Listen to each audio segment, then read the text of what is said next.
Hello students, आप सभी का एक बार फिर से हमारे इस ऑनलाइन यूट्यूब क्लास में स्वागत है। और आज मैं आप लोगों के लिए लेकर आया हूँ the tiger and the deer poem. इसके हम क्वेश्चन आंसरों को डिस्कस करेंगे। पोइम के बारे में पहले एक्सप्लेन कर चुका हूँ, तो आज हमारे क्वेश्चन आंसर शुरू करते हैं। First of all short question जो 10 to 20 वर्ड में पूछे जाते हैं। फर्स्ट क्वेश्चन है, what does the tiger stand in the poem for. इस पोइम में जो चीता है वो किसका प्रतीक है? जिसका आंसर है, the poem represents what is cruel and bloody in nature. चीता पोइम में प्रकृति में जो क्रूर और खूनी है उसका यह जो चीता वर्ड है ये प्रतिनिधित्व करता है। It is symbol of death, evil and ego. कि यह जो चीता है ये मृत्यु, अनर्थकारी और एक अहंकार का प्रतीक है। सेकंड नंबर क्वेश्चन है, what does the deer stand in the poem for. Poem में हिरन किसका प्रतीक बताया गया है? The deer in the poem represents beauty and peace in nature. Poem में हिरन प्रकृति में सौंदर्य और शांति का प्रतिनिधित्व करता है। It symbolize healthy value of life. यह जीवन के स्वस्थ मूल्यों का प्रतीक है। थर्ड नंबर क्वेश्चन है, what does the soundless paw mean in the poem. कविता में ध्वनि रहित पंजे का क्या अर्थ है? Answer, in the poem a soundless paw means the sweeping of death and destruction suddenly and swiftly like the tiger. कविता में ध्वनि रहित पंजे का अर्थ है चीते के समान मौत और विनाश का अचानक और तेजी से झपटना मारना। फोर्थ नंबर क्वेश्चन है, as the mammoth shakes no more the plains of Asia comment on the line. कि विशाल हाथी अब एशिया के मैदानों को नहीं बिगाड़ता है, झकझोरता है। इस पंक्ति पर अपन को टिप्पणी करनी है। इसका आंसर है, with the shine of the disappearance of the giant elephant the poet wants to teach that those people who harm others one day the also suffer the same. Poet का मीन ये है कि विशाल हाथी के लुप्त होने के संकेत द्वारा पोइट यह हम लोगों को सिखाना चाहता है कि वे लोग जो दूसरों को हानि पहुंचाते हैं, एक दिन ऐसा होगा कि उन लोगों को भी हानि पहुंचेगी, अर्थात एक दिन वे भी ऐसा ही भुगतेंगे। ओके, नेक्स्ट है, answer the following question 30 to 40 words.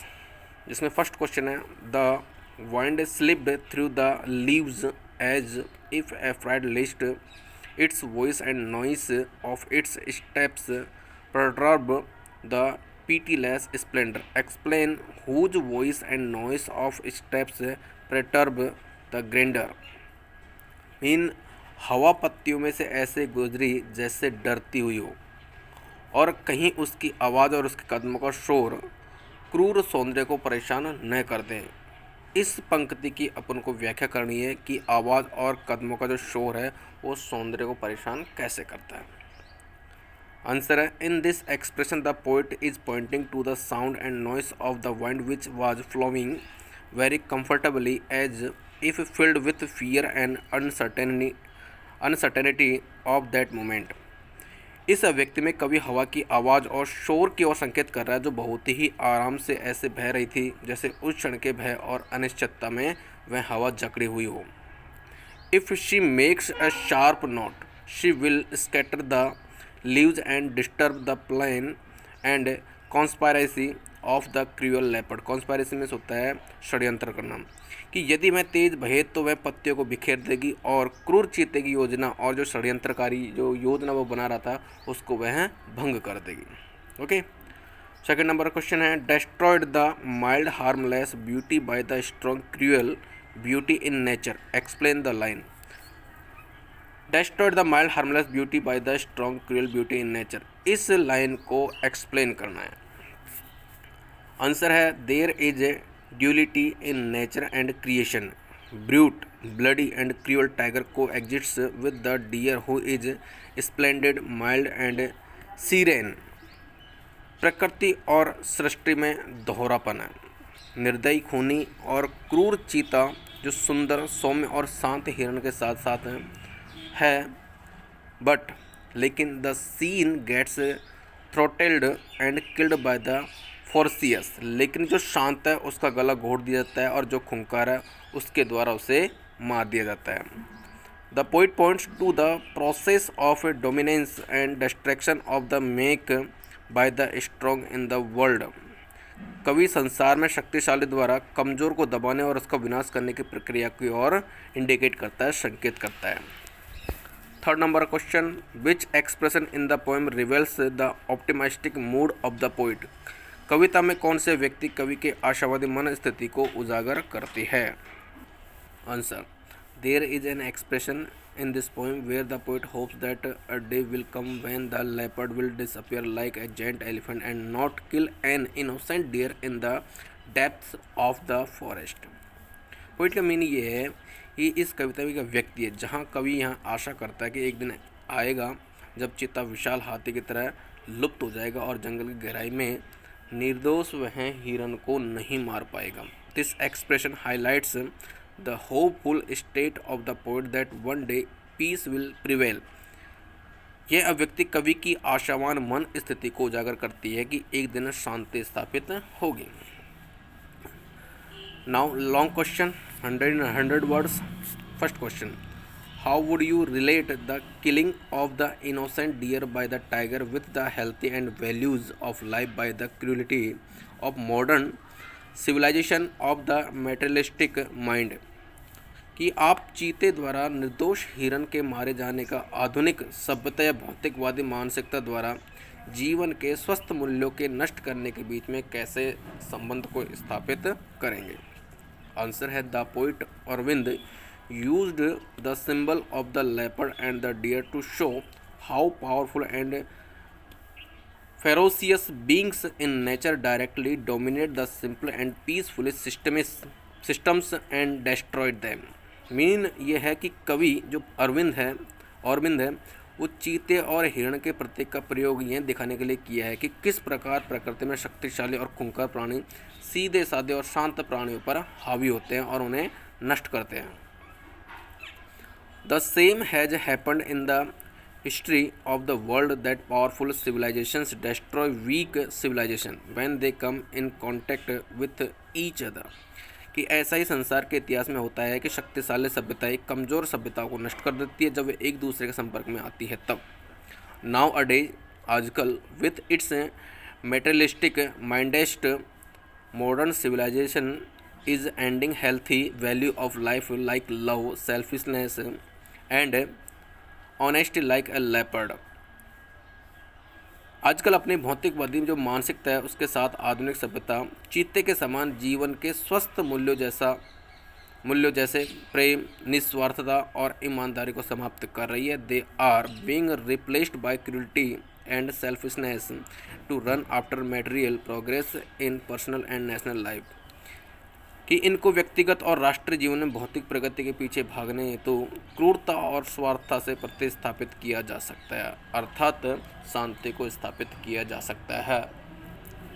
Second question है, the poet has presented a balanced picture of nature where both nectar and poisons are equally essential for the existence of life justify their significance. कवि ने प्रकृति का एक संतुलन चित्र प्रस्तुत किया है जिसमें जीवन के अस्तित्व के लिए अमृत और जहर दोनों का ही बराबर रूप से आवश्यक है। इनकी महत्ता को सिद्ध कीजिए। अपन को इनकी महत्ता के बारे में बताना है कि जीवन के लिए अमृत और जहर दोनों ही आवश्यक क्यों हैं। इसका आंसर है, the poet is one of the most beautiful poem of Shri Aurobindo. कि ये जो पोइम है श्री अरबिंदो के द्वारा लिखी गई एक सुंदर कविताओं में से एक फेमस कविता है, पोइम है। It presents A well balanced picture of nature which can be seen in duplicity of its creation. ये एक अच्छी तरह से प्रकृति की संतुलित तस्वीर प्रस्तुत करती है जो इसकी सृष्टि के दौरेपन में देखा जा सकता है। Nature is peaceful as well as terrible. कि प्रकृति शांत भी है और साथ ही साथ भयानक भी है। It has both good and evil, innocence and cruelty, peace and fragrance, and existence of both nectar and poison। कि इसमें अच्छाइयाँ और बुराइयाँ, निर्दोषता और क्रूरता, शांति और खूंखारता तथा अमृत और विष दोनों का ही अस्तित्व पाया जाता है। The cheetah and reindeer are representative of its antagonist aspect, कि चीता और हिरण इसके विरोधी पहलुओं के प्रतिनिधि मात्र हैं। They fulfil nature's plan of continuity of life in which life comes after death, कि वे प्रकृति की जीवन की निरंतरता की योजना को पूरा करते हैं जिसमें मृत्यु के बाद में जीवन आता है।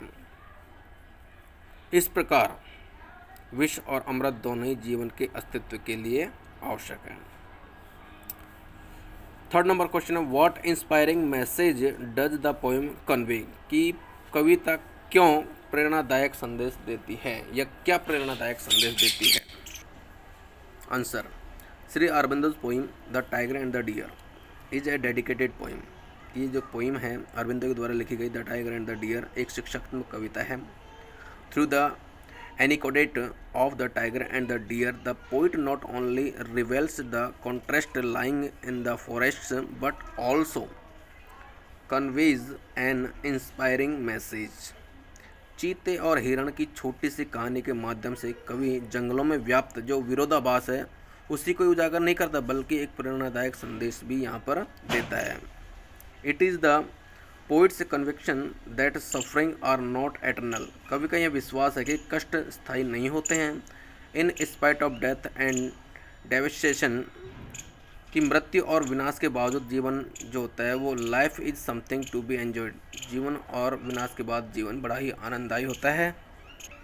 Though the evil seems to be winning in the beginning, it is the good that survives the brute force meet its brute, and while the innocent and sirens continue to be appreciated up to the last।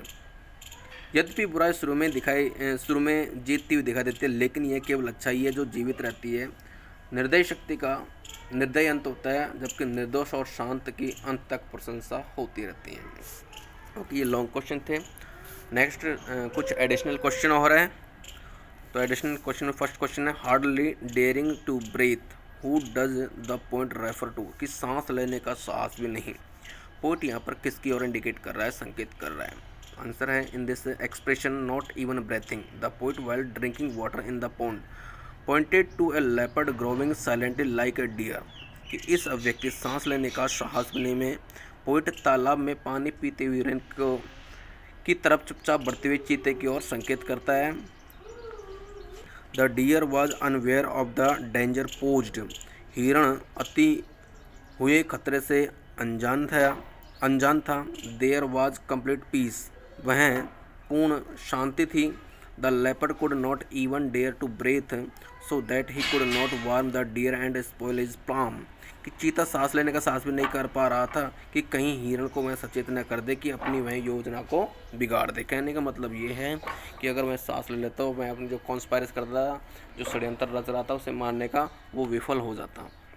Second number question, why has the poet made reference to the mammoth, कवि ने विशाल हाथी का जिक्र यहाँ पर क्यों किया है। The poet has made in the poem a reference to the mammoth which used to shake the plains of Asia once but is now extinct।